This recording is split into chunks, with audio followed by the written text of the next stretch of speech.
Hello दोस्तों, स्वागत है आपका अपने ही यूट्यूब चैनल किस्से कहानियों की ऑडियो लाइब्रेरी पर। अभी हम सुन रहे हैं मुंशी प्रेमचंद्र द्वारा रचित उपन्यास गोदान का भाग 29। तो चलिए सुनते हैं आज का भाग। नोहरी उन औरतों में ना थी जो नेकी करके दरिया में डाल देती है। उसने नेकी की है तो उसका खूब ढिंढोरा पीटेगी और उससे जितना यश मिल सकता है उससे कुछ ज्यादा ही पाने के लिए हाथ पांव मारेगी। ऐसे आदमी को यश के बदले अपयश और बदनामी ही मिलती है। नेकी ना करना बदनामी की बात नहीं। अपनी इच्छा नहीं है या सामर्थ्य नहीं है, इसके लिए कोई बुरा नहीं कह सकता, मगर जब हम नेकी करके उसका एहसान जताने लगते हैं तो वही जिसके साथ हमने नेकी की थी हमारा शत्रु हो जाता है और हमारे एहसान को मिटा देना चाहता है। वही नेकी अगर करने वालों के दिल में रहे तो नेकी है, बाहर निकल आए तो बदी है। नोहरी चारों ओर कहती फिरती थी। बेचारा होरी बड़ी मुसीबत में था। बेटी के ब्याह के लिए जमीन गिरवी रख रहा था। मैंने उनकी यह दशा देखी तो मुझे दया आई। धनिया से तो जी जलता था। वह चुड़ैल तुम्हारे घमंड के धरती पर पांव ही नहीं रखती। बेचारा होरी चिंता से घुला जाता था। मैंने सोचा इस संकट में इसकी कुछ मदद कर दूं।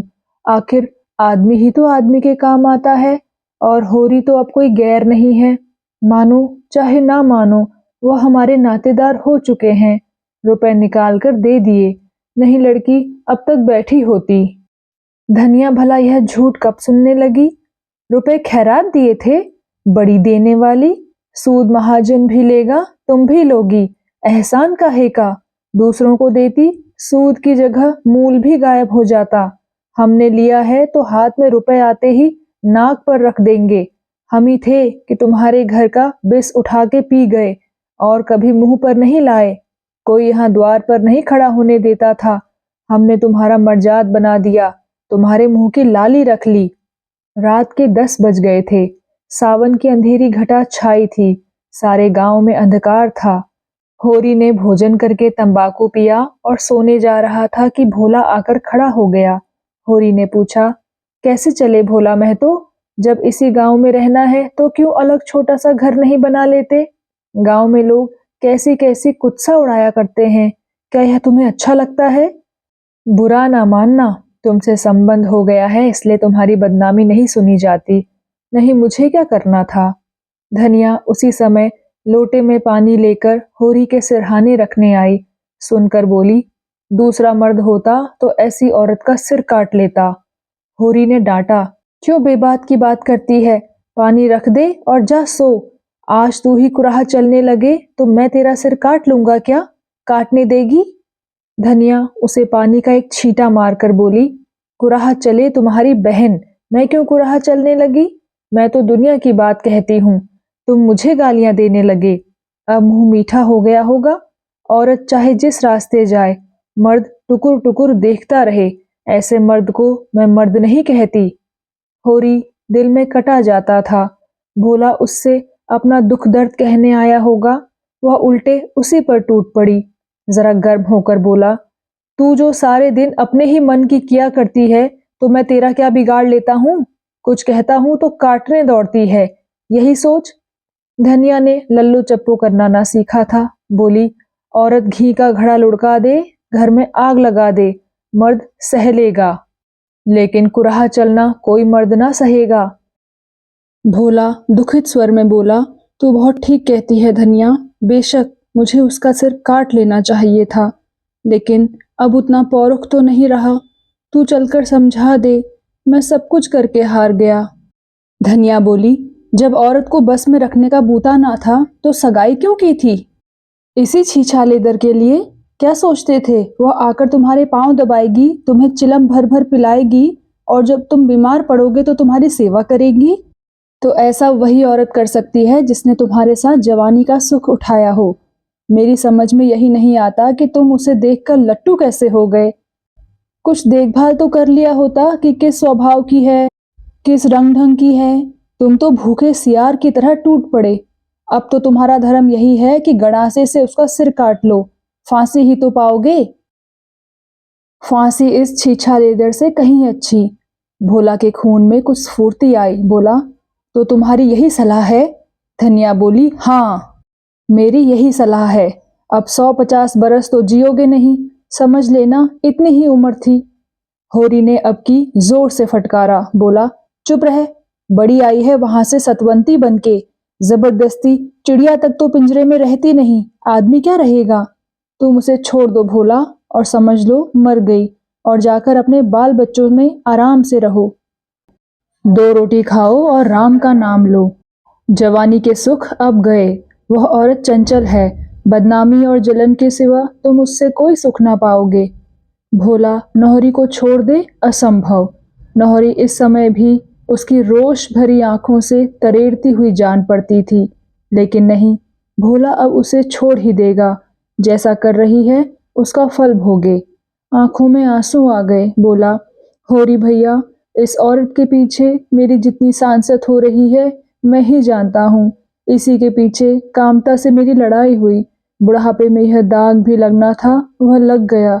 मुझे रोज ताना देती है कि तुम्हारी तो लड़की निकल गई। मेरी लड़की निकल गई चाहे भाग गई, लेकिन अपने आदमी के साथ पड़ी तो है, उसके सुख दुख की साथिन तो है। इसकी तरह तो मैंने औरत ही नहीं देखी। दूसरों के साथ तो हंसती है, मुझे देखा तो कुप्पे सा मुंह फुला लिया। मैं गरीब आदमी ठहरा, 3-4 आने रोज की मजदूरी करता हूँ। दूध दही मांस मछली रबड़ी मलाई कहाँ से लाऊं। भोला यहाँ से प्रतिज्ञा करके अपने घर गए। अब बेटों के साथ रहेंगे, बहुत धक्के खा चुके। लेकिन दूसरे दिन प्रातःकाल होरी ने देखा तो भोला दुलारी सहुआइन की दुकान से तंबाकू लिए चले आ रहे थे। होरी ने पुकारना उचित न समझा। आसक्ति में आदमी अपने बस में नहीं रहता। वहां से आकर धनिया से बोला, भोला तो अभी वही है, नौहरी ने सचमुच इन पर कोई जादू कर दिया है। धनिया ने नाक सिकोड़ कर कहा, जैसी बेहया वह है वैसा ही बेहया यह है।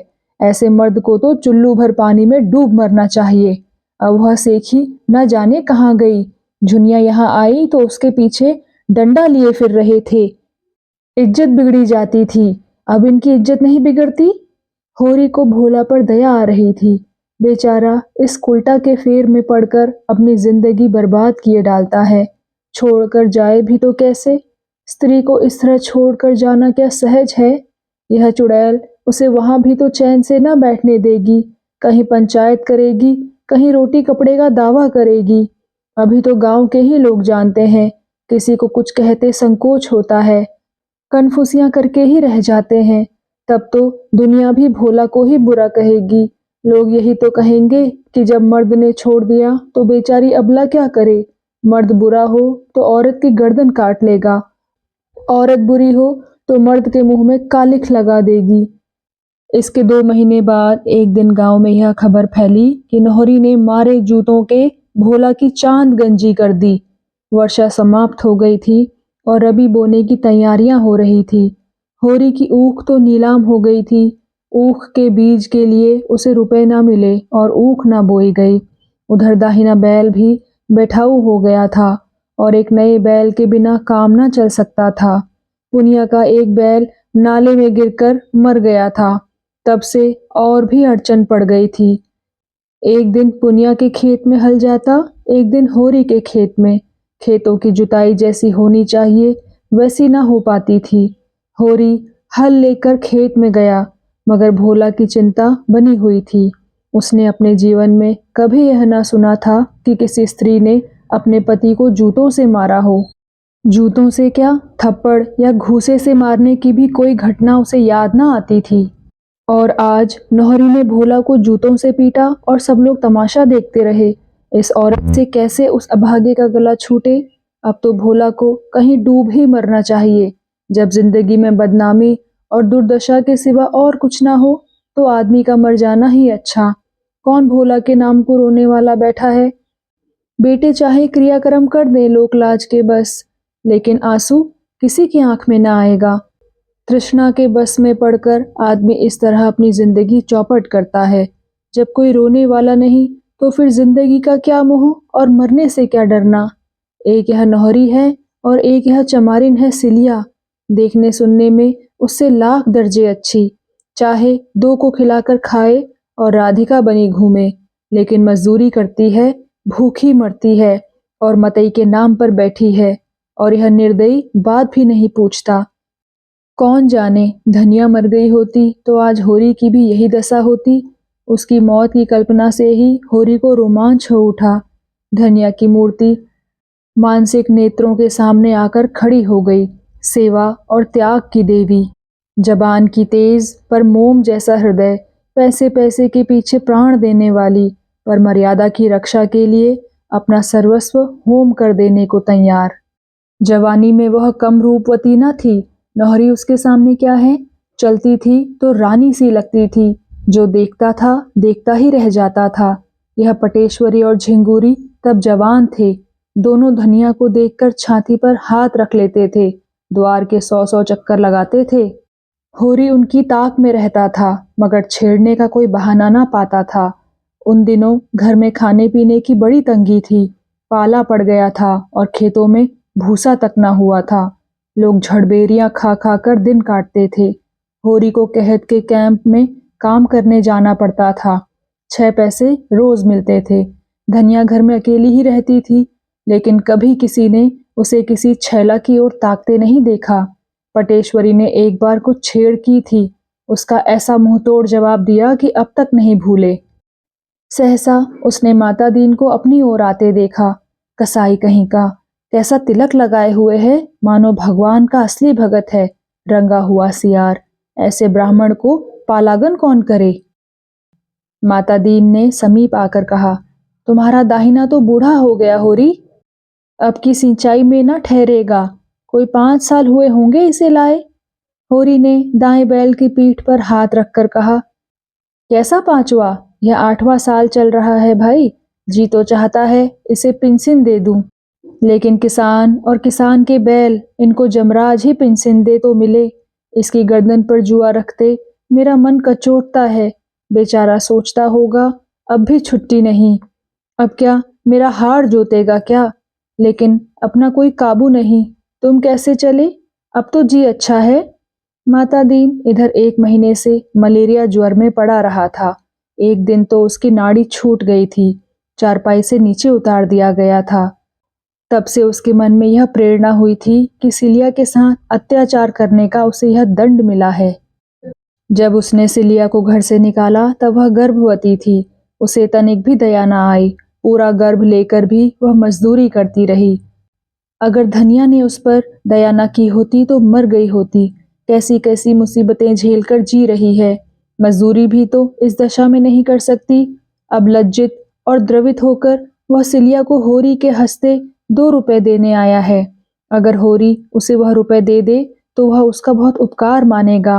होरी ने कहा, तुम ही जाकर क्यों नहीं दे देते। माता दीन ने दीन भाव से कहा, मुझे उसके पास मत भेजो होरी महतो। कौन सा मुंह लेकर जाऊं। डर भी लग रहा है कि मुझे देखकर कहीं फटकार ना सुनाने लगे। तुम मुझ पर इतनी दया करो।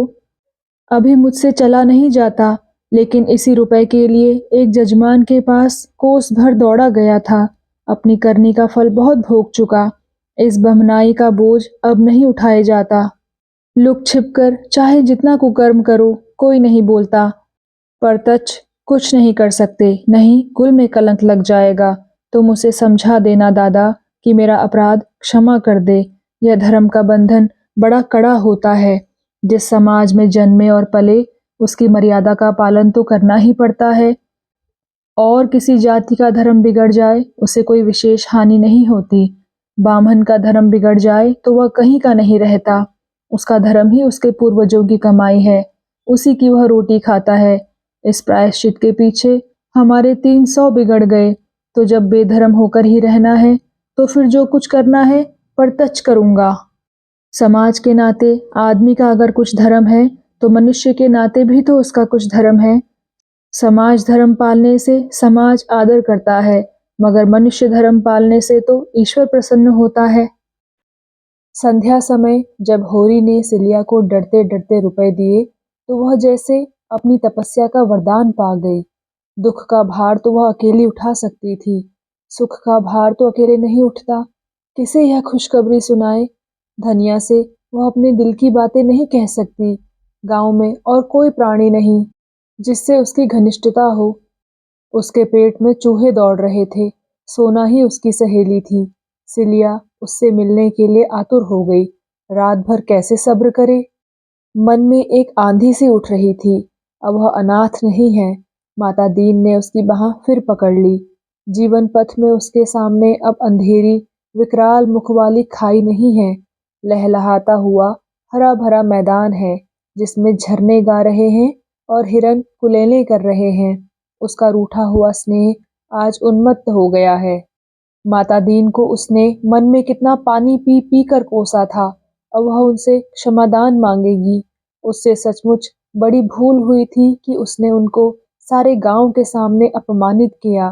वह तो चमारिन है, जात की हेठी, उसका क्या बिगड़ा। आज 10-20 लगाकर बिरादरी को रोटी दे दे, फिर बिरादरी में ले ली जाएगी। उन बेचारे का तो सदा के लिए धर्म नाश हो गया। वह मर्जाद अब उन्हें फिर नहीं मिल सकता। वह क्रोध में कितनी अंधी हो गई थी कि सबसे उनके प्रेम का ढिंढोरा पीटती फिरी। उनका तो धर्म भ्रष्ट हो गया था। उन्हें तो क्रोध था ही। उसके सिर पर क्यों भूत सवार हो गया। वह अपने ही घर चली जाती तो कौन बुराई हो जाती। घर में उसे कोई बांध तो न लेता। देश माता दीन की पूजा इसलिए तो करता है कि वह नेम धर्म से रहते हैं। वही धर्म नष्ट हो गया तो वह क्यों ना उसके खून के प्यासे हो जाते।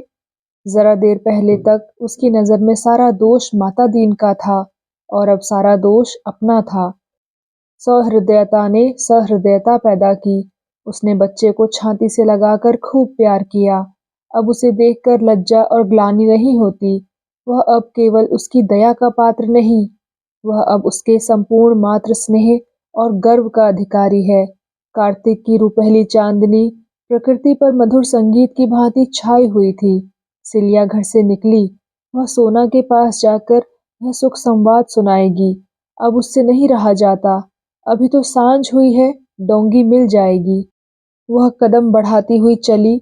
नदी पर आकर देखा तो डोंगी उस पार थी और मांझी का कहीं पता नहीं। चांद घुलकर जैसे नदी में बहा जा रहा था। वह एक क्षण खड़ी सोचती रही, फिर नदी में घुस पड़ी। नदी में कुछ ऐसा ज्यादा पानी तो क्या होगा। उस उल्लास के सागर के सामने वह नदी क्या चीज थी। पानी पहले तो घुटनों तक था, फिर कमर तक आया और अंत में गर्दन तक पहुंच गया। सिलिया डरी कहीं डूब न जाए, कहीं कोई गड्ढा न पड़ जाए, पर उसने जान पर खेलकर पांव आगे बढ़ाया। अब वह मझधार में है। मौत उसके सामने नाच रही है, मगर वह घबराई नहीं। उसे तैरना आता है। लड़कपन में इसी नदी में वह कितनी बार तैर चुकी है। खड़े खड़े नदी को पार भी कर चुकी है।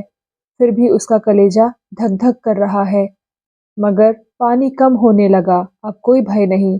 उसने जल्दी जल्दी नदी पार की और किनारे पहुंचकर अपने कपड़ों का पानी निचोड़ा और शीत से कांपती आगे बढ़ी। चारों ओर सन्नाटा था। गीदड़ों की आवाज भी न सुनाई पड़ती थी और सोना से मिलने की मधुर कल्पना उसे उड़ाए लिए जाती थी। मगर उस गांव में पहुंचकर उसे सोना के घर जाते हुए संकोच होने लगा। मथुरा क्या कहेगा, उसके घरवाले क्या कहेंगे। सोना भी बिगड़ेगी कि इतनी रात गए तो क्यों आई। देहातों में दिन भर के थके मांदे किसान सरे शाम ही सो जाते हैं। सारे गांव में सोता पड़ गया था। मथुरा के घर के द्वार बंद थे। सिलिया किवाड़ न खुलवा सकी। लोग उसे इस भेष में देखकर क्या कहेंगे। वहीं द्वार पर अलाव में अभी आग चमक रही थी। सिलिया अपने कपड़े सेंकने लगी। सहसा किवाड़ खुला और मथुरा ने बाहर निकलकर पुकारा, अरे कौन बैठा है अलाव के पास। सिलिया ने जल्दी से अंचल सिर पर खींच लिया और समीप आकर बोली, मैं हूँ सिलिया। मथुरा ने कहा, सिलिया इतनी रात गए कैसे आई। वहां तो सब कुशल है। सिलिया बोली, हाँ सब कुशल है। जी घबरा रहा था, सोचा चलूं सबसे भेंट करती आऊं। दिन को तो छुट्टी ही नहीं मिलती। मथुरा ने पूछा, तो क्या नदी नहाकर आई है। सिलिया बोली, और कैसे आती, पानी कम न था। मथुरा उसे अंदर ले गया। बरौठे में अंधेरा था। उसने सिलिया का हाथ पकड़कर अपनी ओर खींचा। सिलिया ने झटके से हाथ छुड़ा लिया और रोब से बोली, देखो मथुरा, छेड़ोगे तो मैं सोना से कह दूंगी। तुम मेरे छोटे बहनोई हो, यह समझ लो। मालूम होता है सोना से मन नहीं पटता। मथुरा ने उसकी कमर में हाथ डालकर कहा, तुम बहुत निठुर हो सिल्लो। इस वक्त कौन देखता है? सिलिया ने पूछा, क्या मैं सोना से सुंदर हूँ? अपने भाग नहीं बखानते हो कि ऐसी इंद्र की परी पा गए। अब भौरा बनने का मन चला है। उससे कह दूं तो तुम्हारा मुंह ना देखे। मथुरा लंपट नहीं था, सोना से उसे प्रेम भी था। इस वक्त अंधेरा और एकांत और सिलिया का यौवन देखकर उसका मन चंचल हो उठा था। यह तंबीह पाकर होश में आ गया। सिलिया को छोड़ता हुआ बोला, तुम्हारे पैरों पड़ता हूँ सिल्लो, उससे ना कहना। अभी जो सजा चाहो दे लो। सिलिया को उस पर दया आ गई। धीरे से उसके मुंह पर चपत जमाकर बोली, इसकी सजा यही है कि फिर मुझसे शरारत ना करना, न और किसी से करना, नहीं सोना हाथ से निकल जाएगी। मथुरा बोला, मैं कसम खाता हूँ सिल्लो, अब कभी ऐसा ना होगा। उसकी आवाज में याचना थी। सिल्लो का मन आंदोलित होने लगा, उसकी दया सरस होने लगी। उसने पूछा, और जो फिर करो तो?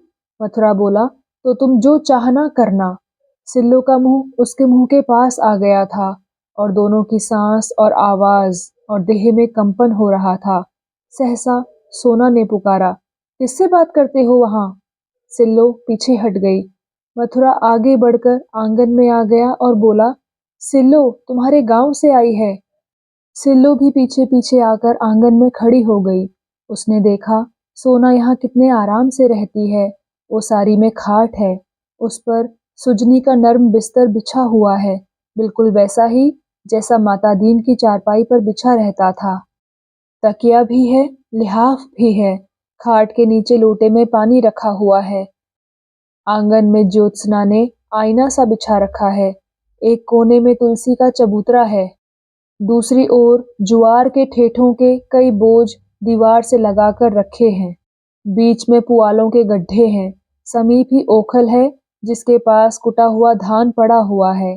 खपरैल पर लौकी की बेल चढ़ी हुई है और कई लौकियां ऊपर चमक रही है। दूसरी ओर ओसारी में एक गाय बंधी हुई है। इस खंड में मथुरा और सोना सोते हैं और लोग दूसरे खंड में होंगे। सिलिया ने सोचा, सोना का जीवन कितना सुखी है।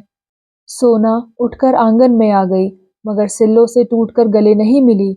सिल्लो ने समझा, शायद मथुरा के खड़े होने के कारण सोना संकोच कर रही है, या कौन जाने उसे अब अभिमान हो गया हो।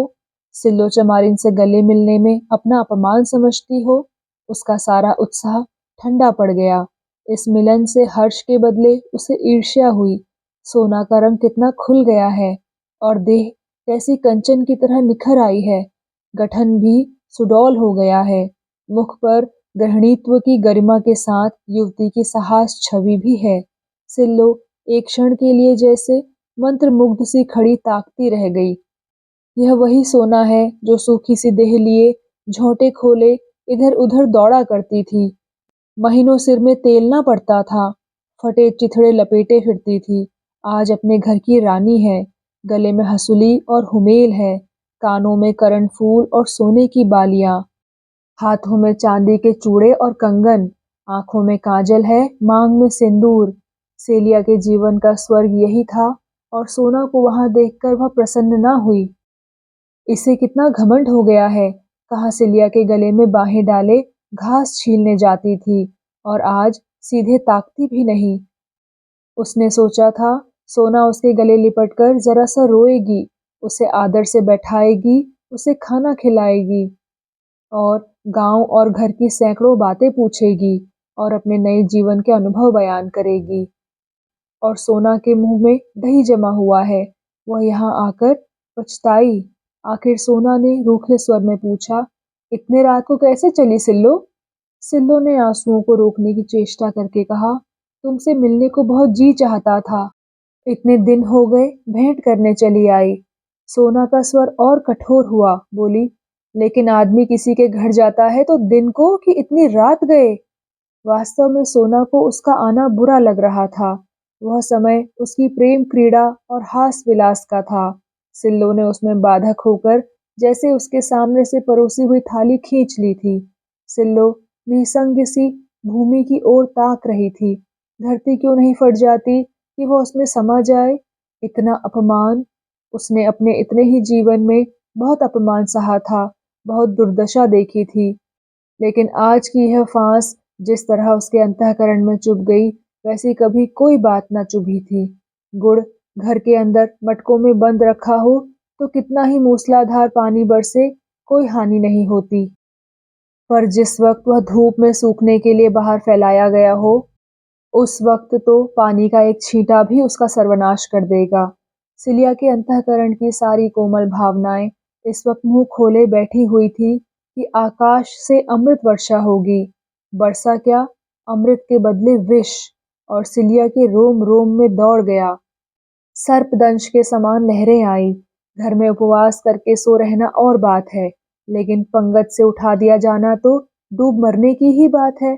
सिलिया को यहाँ एक क्षण ठहरना भी असह्य हो गया, जैसे कोई उसका गला दबाए हुए हो।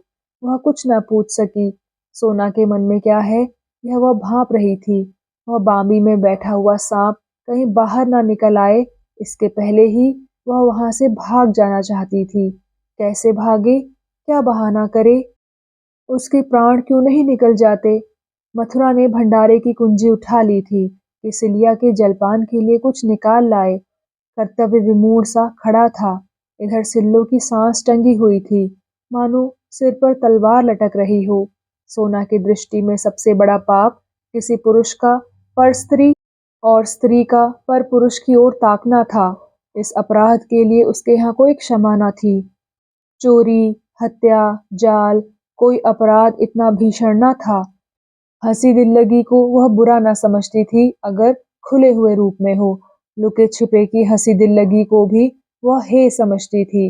छुटपन से ही वह बहुत सी रीति की बातें जानने और समझने लगी थी। होरी को जब कभी हाट से घर आने में देर हो जाती थी और धनिया को पता लग जाता था कि वह दुलारी सहुआइन की दुकान पर गया था, चाहे तंबाकू लेने ही क्यों ना गया हो, तो वह कई कई दिन तक होरी से बोलती ना थी और ना घर का काम करती थी। एक बार इसी बात पर वह अपने नैहर भाग गई थी। यह भावना सोना में और तीव्र हो गई थी। जब तक उसका विवाह न हुआ था, यह भावना उतनी बलवान न थी, पर विवाह हो जाने के बाद तो उसने व्रत का रूप धारण कर लिया था। ऐसे स्त्री पुरुषों की अगर खाल भी खींच ली जाती तो उसे दया न आती। प्रेम के लिए दाम्पत्य के बाहर उसकी दृष्टि में कोई स्थान न था। स्त्री पुरुष का एक दूसरे के साथ जो कर्तव्य है, इसी को वह प्रेम समझती थी। फिर सिल्लो से उसका बहन का नाता था। सिल्लो को वह प्यार करती थी, उस पर विश्वास करती थी। वही सिल्लो आज उससे विश्वासघात कर रही है। मथुरा और सिल्लो में अवश्य ही पहले से साठ-गांठ होगी। मथुरा उससे नदी के किनारे खेतों में मिलता होगा और आज वह इतनी रात गए नदी पार करके इसलिए आई है।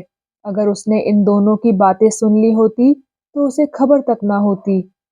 मथुरा ने प्रेम मिलन के लिए यही अवसर सबसे अच्छा समझा होगा। घर में सन्नाटा जो है, उसका हृदय सब कुछ जानने के लिए विकल हो रहा था। वह सारा रहस्य जान लेना चाहती थी, जिसमें अपनी रक्षा के लिए कोई विधान सोच सके। और यह मथुरा यहाँ क्यों खड़ा है? क्या वह उसे कुछ बोलने भी न देगा? उसने रोष से कहा, तुम बाहर क्यों नहीं जाते? या यहीं पहरा देते रहोगे? मथुरा बिना कुछ कहे बाहर चला गया। उसके प्राण सूखे जाते थे कि कहीं सिल्लो सब कुछ कह न डाले। और सिल्लो के प्राण सूखे जाते थे कि अब वह लटकती हुई तलवार सिर पर गिरना चाहती है।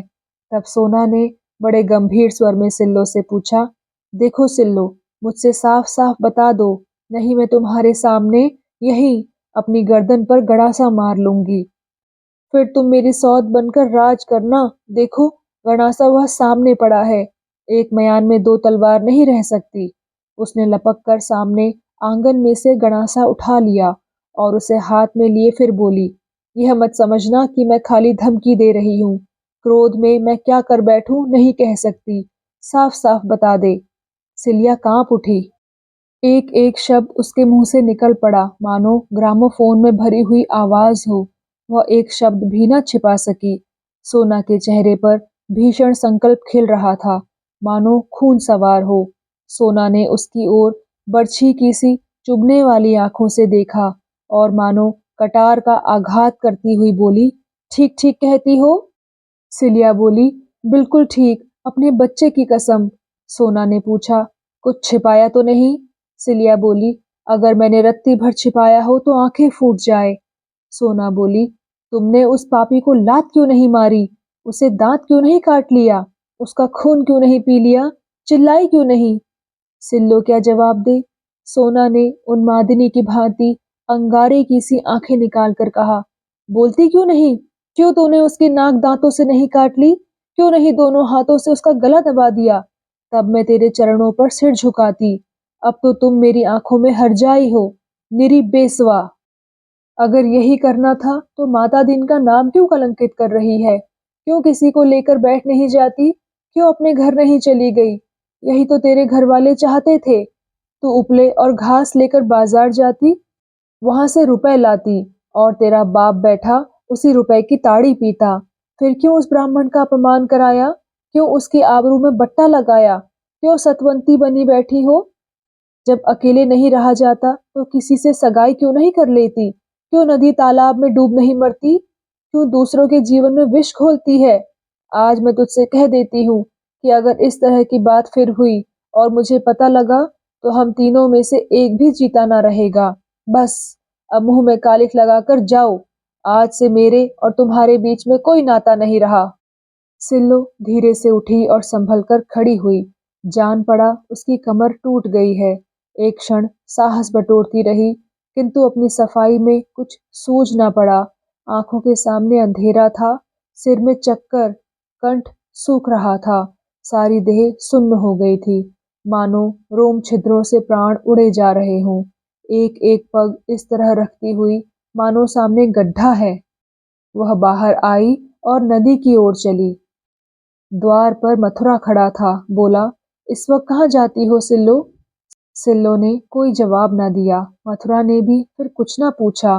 वह रुपहली चांदनी अभी छाई हुई थी, नदी की लहरें अभी चांद की किरणों में नहा रही थी और सिल्लो विक्षिप्त सी स्वप्न छाया की भांति नदी में चली जा रही थी। तो दोस्तों, कैसा लगा आपको आज का भाग? कृपया कमेंट सेक्शन में आकर ज़रूर बताइएगा। और अगर आपने अभी तक इस चैनल को सब्सक्राइब नहीं किया है, तो कृपया सब्सक्राइब भी ज़रूर कर लीजिएगा। मैं मिलती हूँ आपसे इसी कहानी के अगले भाग के साथ। तब तक के लिए धन्यवाद।